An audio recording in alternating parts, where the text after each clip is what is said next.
music community, Jeff here for another 10 great albums. Top 10 great, I don't know, top 10, kind of tough.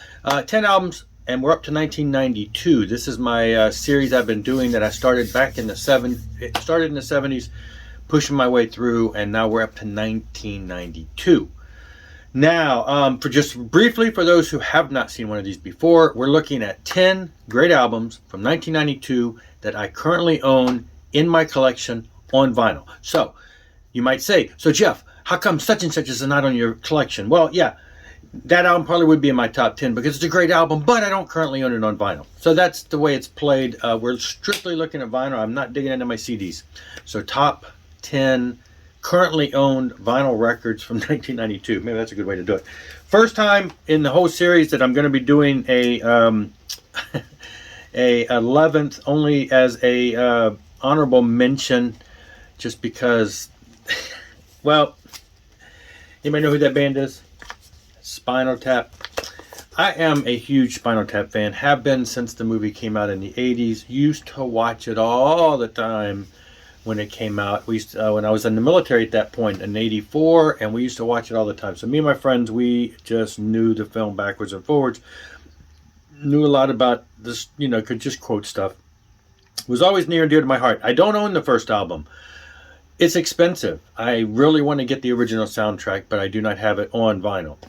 I bought this picture disc of this back when vinyl records were not in vogue anymore, and I bought it on eBay for probably less than $10. And I had it on my, you can see it has a piece of backside of tape there, but I had it hung up in my music room out back where my band practiced, just because I'm such a fan of this band. If you know anything about the band, it's 3 actors.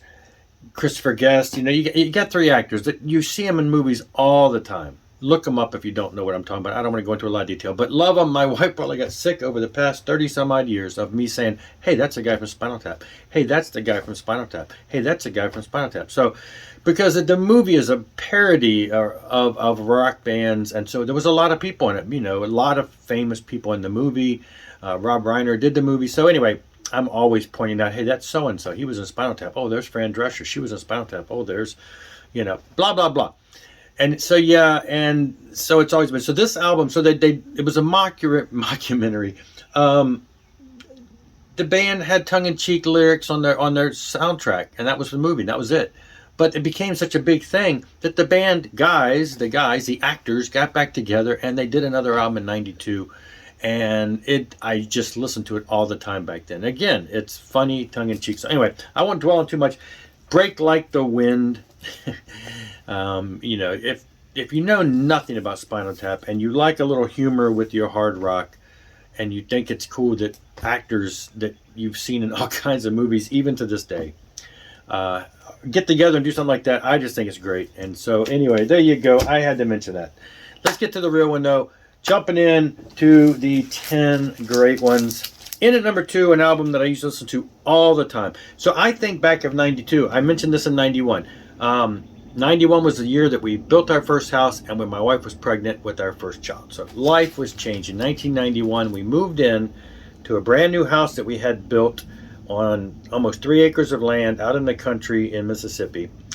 And immediately within a couple months had a child there, home birth at the new house.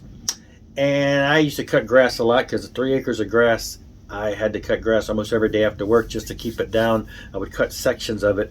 And so I remember the albums that really stuck out at that time. I used to listen to them all the time while cutting grass. I used to listen to them all the time. And this one immediately comes to mind, and that's the first DieHappy album. This album was so the band were the original band from Vengeance Rising, and the band and the singer split, and the band went on to do DieHappy with the new singer. And this album, they did 2 albums. This one's probably, they're different musically, and this album has always been a favorite of mine. And just, I don't know, it just has always resonated with me. Always had fun with this album.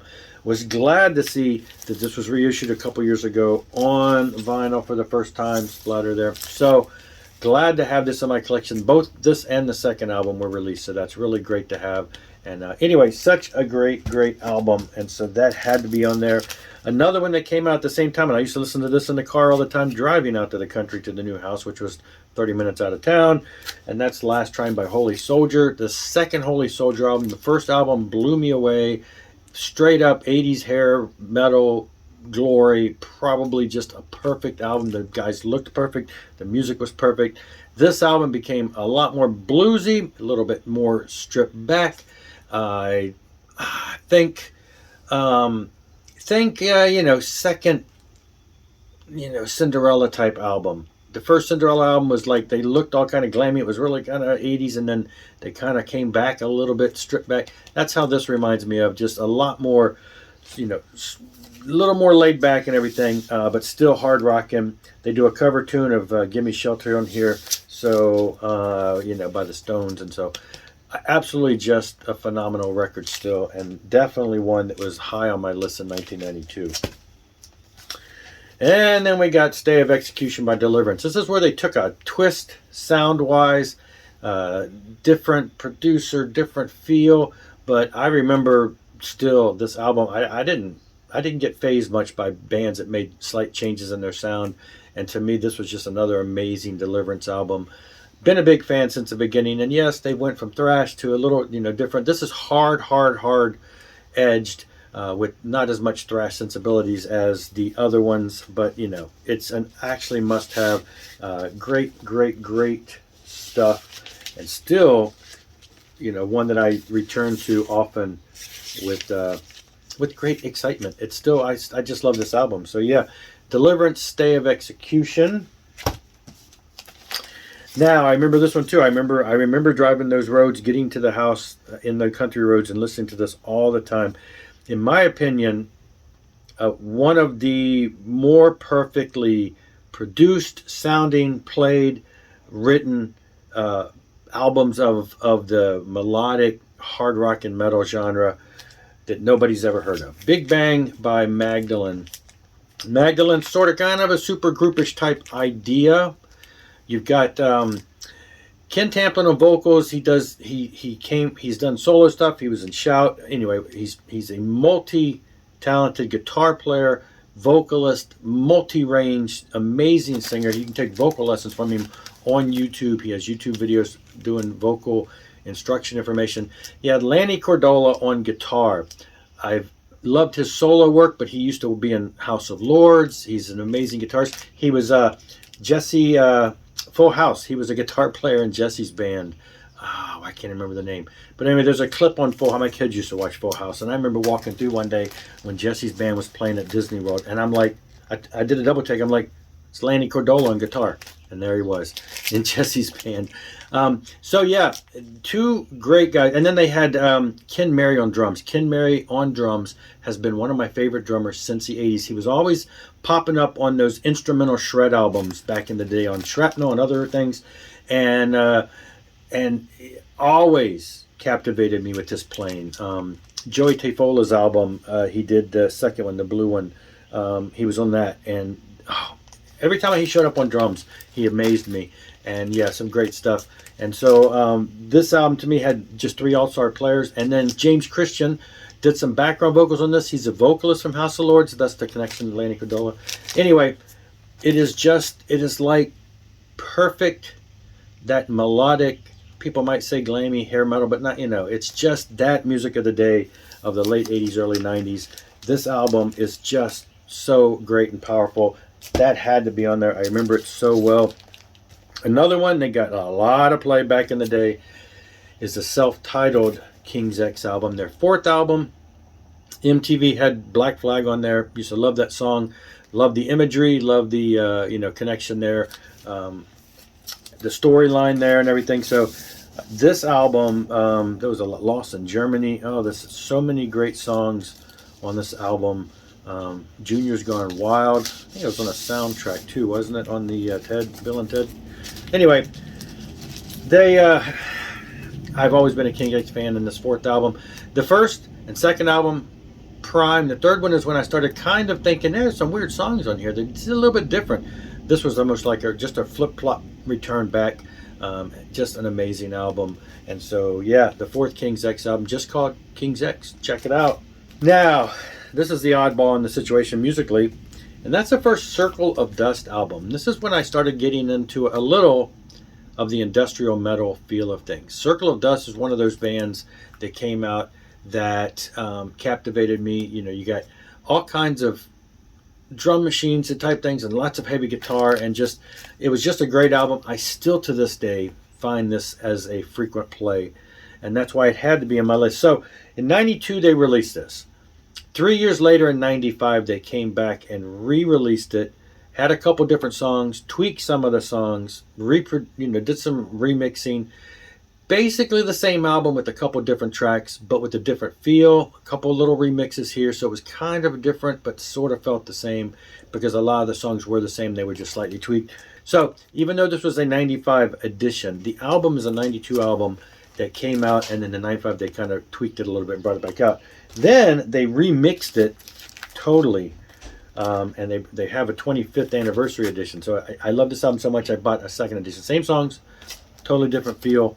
Totally different, shift around. This is, yeah, it's got all the same songs, and then there's some bonus stuff on here. So loved it so much I bought it twice in two different versions. The Crimson Idol by Wasp. Most people consider this probably one of their high watermarks. You know, it's one of their first major concept albums that is still very popular today. And so yeah, it had to be on here. I was a big Wasp fan. I admit when this first came out, I didn't listen to it till a bit later, a couple years later, because this was a time in my life when I was listening mostly to Christian metal. And so I kind of went back. I heard pieces of this, but kind of went back a couple years later, probably mid-90s, and actually had a copy of this and listened to it in its entirety. So great stuff. They, still popular. They still play some of the stuff to this day. Like I say, probably in most people's eyes, one of their greater albums back in the day. So had to have that on there. And what list of Jeff's would be complete if he didn't include whatever the latest Kiss release was at that time. Kiss Revenge, again, I think most people think this is probably their heaviest album, probably one of their best. This is the big change. We had Eric Singer on drums come in because Eric Carr had passed away. And so the band has a different feel, different energy, and there's a bit of aggression on here. Great stuff. I remember when the album came out, I saw the video for Domino. I'm like, it's okay, pretty good, but Unholy, things like that. It's just like, wow, they're really kicking it up a notch. Prior to this, Creatures of the Night was probably one of the heavier albums, and then they did a couple Animalized and things after that. And then when they hit out with this, it was just like full steam ahead. And yeah, so I think a lot of people, I always hear people talk about this being one of their favorite Kiss albums. And I admit it's got some really killer songs on here, and overall is one of their stronger albums. And then, again, just being post Eric Carr there. All right, these next two, number 2 and number 1, I could flip-flop them back and forth because I'm looking at them saying both of them are near dear in my heart. Both of them have got lots of play over the years. Both of them are ingrained in me in such a way that they are just a part of me for many years of listening.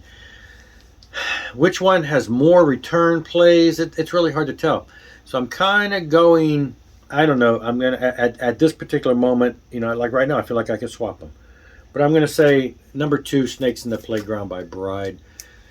Again, it's weird. I guess 92. This again is probably what most Bride fans would consider their strongest release. Everybody's always like, do another album like Snakes, and it's got some major production on it. Got some major, pushing behind it. So this would have been, the time frame when you got the Skid Rows and the Guns N' Roses, and that's kind of the feel this has, where it's a little more in that vein, whereas previous albums were different, post albums were different. So this album is just like in that sweet spot, and I find this album being one that I listen to very frequently. Still, just know the songs backwards and forwards, love the songs, love all the nuances of them. And so yeah, was so super excited that somebody was able to actually get the rights to reissue this. Girder put this out on vinyl. Again, getting the rights and the licensing for this particular album were arm and a leg to get released. And so absolutely phenomenal album. And that one is in, at this moment, number 2, but I could make it number 1 if I want to. But anyway, Pathogenic Ocular Dissonance, Tourniquet, is number 1. Tourniquet is always, on these first 3 albums, always highest ranking. They are still, this is before they did the vocal switch. Not that there's anything wrong with the vocal switch, but these first 3 resonated with me very strongly. Guy Ritter on vocals. Guy and Gary from these albums, on the first 3 albums, with Guy Ritter singing. They have recently did a band called Flood. I've talked about them in the past. They did 1 album so far, and it sounds similar into a Tourniquet feel, because you got the vocalist back and the guitar player back. And so that's kind of like all these years later we finally hear something from them. But this album, the 3rd in the Tourniquet catalog, is still just one of my favorites. Again, I frequently listen to these albums. So anyway, just had to have that in there. And this is an amazing release. It's got it's been released a couple times, and now I'm forgetting which one I've got. Do I have the one that the band released, or do I have the one that the label? Okay, it's limited run vinyl. This is a retroactive reissue. I think the one that the band released. And this one comes with the poster. Anyway, yes. Anyway, just a phenomenal album. Technical metal. It's got all kinds of quirkiness to it that I love. All those little quirky nuances in there. So there you go. 10 great albums, 1992.